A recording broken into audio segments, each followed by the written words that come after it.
Okay, it's rap pack to my pulse flat. We keep it real, no false rap. I got 4 cars and they all black. Got 4 bras and they all that. We call that ballin'. Doing this is my calling. Flow is so appalling. My phone off and she calling. I'm like, yeah. What's going on, internet, and welcome back to Nth-Level Entertainment, the most awesome series, comic book and movie related YouTube channel in South Africa.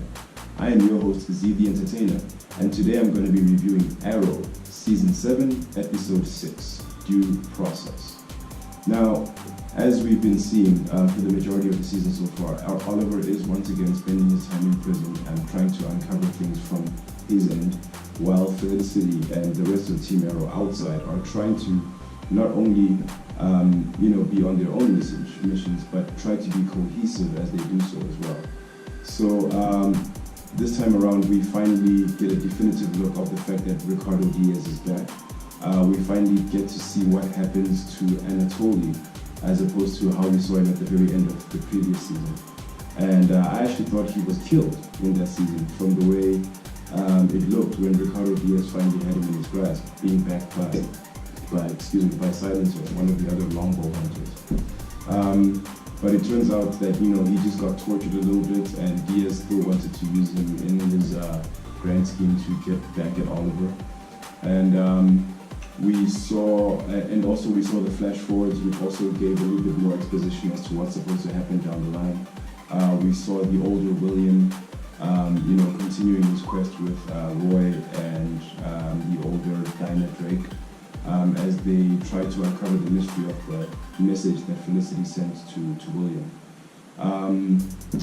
So it looks like with the evil Laurel Lance helping out Team Arrow, she seems to be going through a bit of a development arc of her own, in that she is in meaningful, significant ways actually making that transition from villain to hero. Obviously, there's a lot of resistance. It's a new path for her to take. It's not the usual, and she's finding her own meaningful reasons to actually be on the path and help out Team Arrow as well. So she finally finds evidence, or she heads a case, or leads a case as a lawyer, that eventually finds the kind of evidence that can exonerate Oliver and get him out of jail, with the help of Team Arrow and Felicity and Diggle. And Oliver also eventually goes back to level 1. He's no longer in level 2, which deals with the more psychiatric parts of the prison system and all that. And he yet again finds ways to gain favor with some of the main inmates in the jail, like Brick, for example, so that it makes his transition, getting out and finding information that he needs, easier. So it was an interesting episode. Again, it's another one of those thinking man's episodes. It wasn't that much action, especially where Oliver is concerned. It was mostly on the part of Team Arrow, as they kept on making these repeated attempts to take down Ricardo Diaz. We saw an interesting fight scene between Dinah Drake and Silencer and a couple of the other longbow members, longbow hunters, sorry. And we also saw Travis get involved in stuff as well, as Mr. Terrific. So yeah, it was an interesting character piece once again. I think it's difficult to get much action out of the show when Oliver Queen himself is not involved, because maybe the showrunners are considering the fact that if they do awesome action scenes without him involved, it might end up being something of him being outshone and his significance as the lead being diminished somewhat. I don't know. That's just my speculation. And we did see the other Green Arrow, who's yet to be identified, make his appearance once again to fight Ricardo Diaz and help Team Arrow.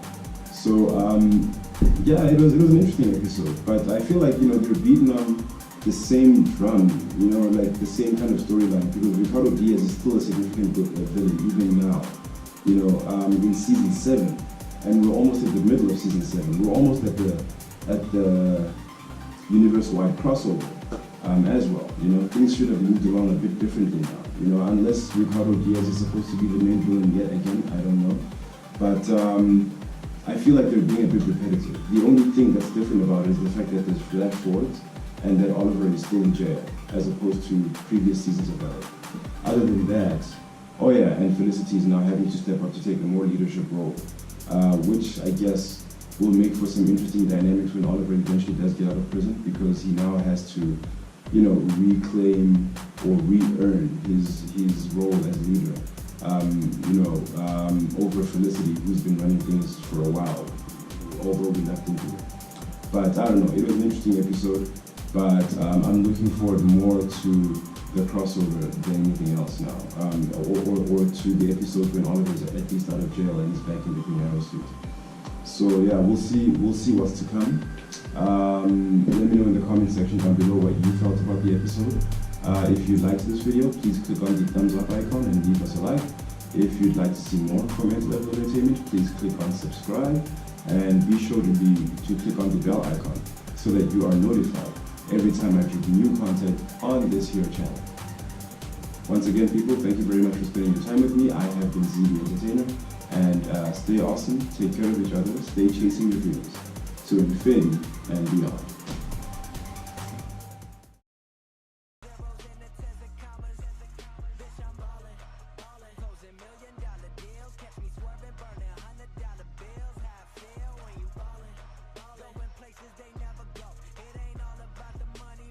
Hey guys, thanks a lot. If you want to see some more from us, click here or click here.